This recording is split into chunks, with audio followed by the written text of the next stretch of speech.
Right, let's be honest, who here hasn't panicked a little when they thought they lost their phone? It's a universal experience, isn't it? That sudden rush of anxiety, the frantic patting of pockets, the desperate search through bags and under couch cushions. It's almost as if our entire world comes to a screeching halt until we find that little device. And when we do, the relief is palpable. But why do we feel this way? Why has this small piece of technology become so integral to our daily lives? It's like losing a limb. Except the limb also knows your embarrassing Google searches. Think about it. Our phones are not just communication tools, they're our personal assistants, our entertainment centers, our navigation systems, and even our confidants. They hold our secrets, our memories, our plans, and our dreams. They know more about us than some of our closest friends and family members. And that's both fascinating and a little bit terrifying, isn't it? We're practically married to these devices, sharing everything with them. From the moment we wake up to the moment we go to bed, our phones are there, constantly by our side. We share our thoughts, our photos, our locations, and even our heartbeats with them. They are the first thing we check in the morning and the last thing we see before we sleep. It's a relationship like no other, one that has grown deeper and more complex with each passing year. But here's the kicker, it's not just us they're telling our secrets to. Every app we download, every website we visit, every service we use, they're all collecting bits and pieces of our lives. They're building a digital profile of us, one that is incredibly detailed and surprisingly accurate.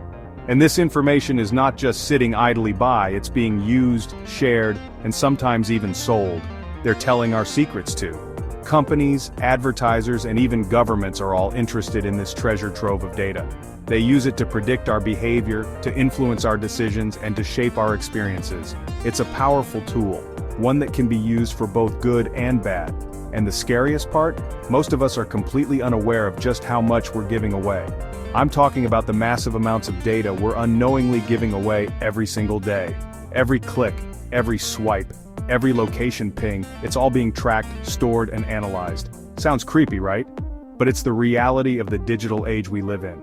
Our phones, these incredible devices that have become extensions of ourselves, are also gateways to a world of surveillance and data collection.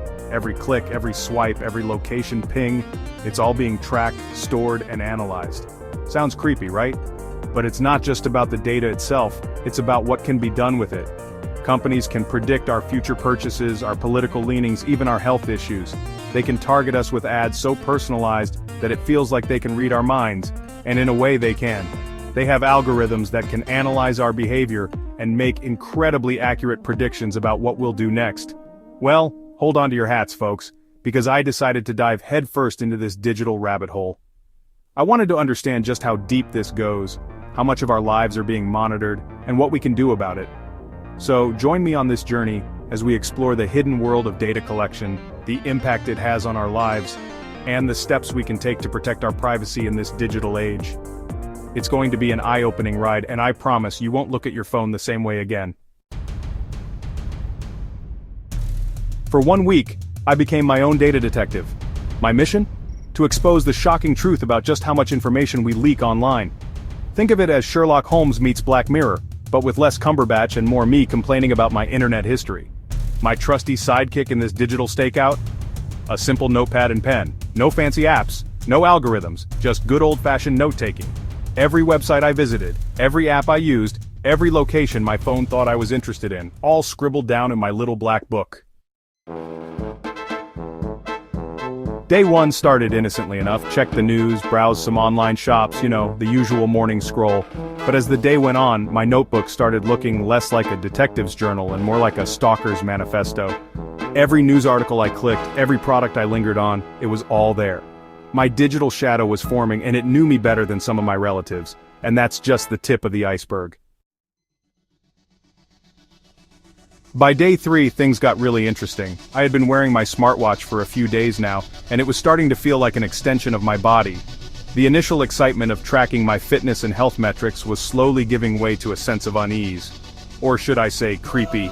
The more data it collected, the more I felt like I was being watched. It was as if my every move was being monitored, not just by me, but by some unseen entity. I decided to wear my smartwatch, the one that tracks my steps, my heart rate, my sleep patterns. It seemed like a good idea at first. Who wouldn't want to know more about their health and fitness? But the level of detail it provided was astonishing. Because apparently knowing how many times I tossed and turned at night is crucial information. I mean, who needs a sleep diary when you have a device that records every restless moment? The data points were astounding. It wasn't just about counting steps or measuring heart rate. The smartwatch provided insights into my daily routines, my habits, and even my emotional states. It wasn't just my physical activity, but also my stress levels. The device could tell when I was feeling anxious or relaxed, and it even suggested breathing exercises to calm me down. But also my stress levels, even when I was most active during the day. It was like having a personal therapist on my wrist, constantly analyzing my mental state, even when I was most active during the day. The smartwatch knew when I was working out, when I was resting, and even when I was just pacing around the house. It was like having a tiny digital snitch strapped to my wrist, reporting my every move to who knows who. The more I thought about it, the more unsettling it became. Who else had access to this data? Was it just me? Or were there others watching too, reporting my every move to who knows who? The convenience of having all this information at my fingertips was overshadowed by the creeping feeling of being constantly surveilled. It made me question the true cost of this so-called smart technology. Was it really worth it? Section 5, Day 5, Everywhere You Went. Midway through the week, the GPS tracking really hit home. I mapped out my entire day, from my morning coffee run to my evening commute. And you know what? It was scarily accurate. It knew where I lived, where I worked, even that dodgy back alley I took to avoid traffic. It was like Google Maps was writing my biography, and not the flattering kind. Section 6, Day 7, Mountains of Me. By the end of the week, my little black book was overflowing. Looking back at it all, I was gobsmacked. It was like someone had compiled a detailed dossier on my life, and all they needed was my internet connection. This wasn't just data, it was a digital blueprint of my existence. And the scary part? This is just what I could track manually. Imagine the mountains of information collected by companies with sophisticated algorithms. Section 7. A Data Thief's Delight. In today's digital age, data is the new gold. It's everywhere and it's incredibly valuable. But with great value comes great risk. Imagine a world where every click, every search, every online purchase you make is being watched, recorded, and analyzed. This isn't some dystopian future, it's happening right now. The potential risks here are massive. We're not just talking about a few ads popping up based on your recent searches. We're talking about your entire digital footprint being used against you. Your personal information, your habits, your preferences, all of it can be exploited. We're talking about identity theft, targeted advertising, and even more sinister uses. Imagine someone knowing your deepest secrets, your vulnerabilities, and using them to manipulate you. It's a data thief's delight, and it's a nightmare for the rest of us. Even manipulation on a grand scale. Entire populations can be influenced, swayed, and controlled through the strategic use of data. It's not just about selling products, it's about shaping opinions, altering behaviors, and steering the course of society. It's like giving someone the keys to your house, and then being surprised when they know where you keep the good biscuits. But instead of biscuits, it's your personal data, your privacy, and your security. And once it's out there, there's no getting it back. This data is incredibly valuable, and not always in the right hands. Hackers, corporations, even governments, they all want a piece of the pie. And they're willing to go to great lengths to get it. From sophisticated phishing schemes to massive data breaches, the methods are varied and constantly evolving. Think about it. Your online activity can be used to predict your behavior, influence your decisions, even sway your opinions. Every like, every share, every comment, it's all data, and it's all valuable. Companies use this data to create detailed profiles of you, predicting what you'll do next, what you'll buy, even how you'll vote.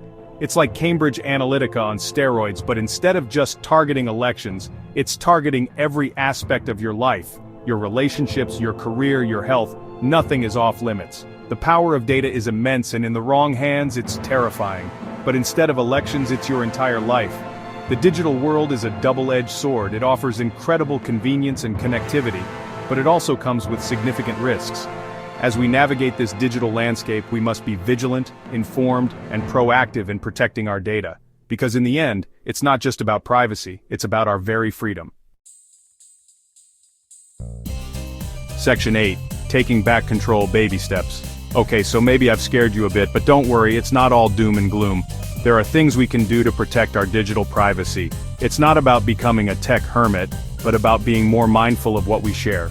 Start with the basics: strong passwords, two-factor authentication, regularly reviewing app permissions. Think of it as digital hygiene, like washing your hands but for your personal information. Section 9. The future is digital, let's be smart. Look, the internet is an incredible tool, but it's also a double-edged sword. We need to start treating our digital footprint with the same care we treat our physical privacy. It's time to wise up, folks. Let's take back control of our data and make sure we're the ones benefiting from it, not the other way around. The future is digital, but it doesn't have to be dystopian. Let's make smart choices today to ensure a safer, more private tomorrow.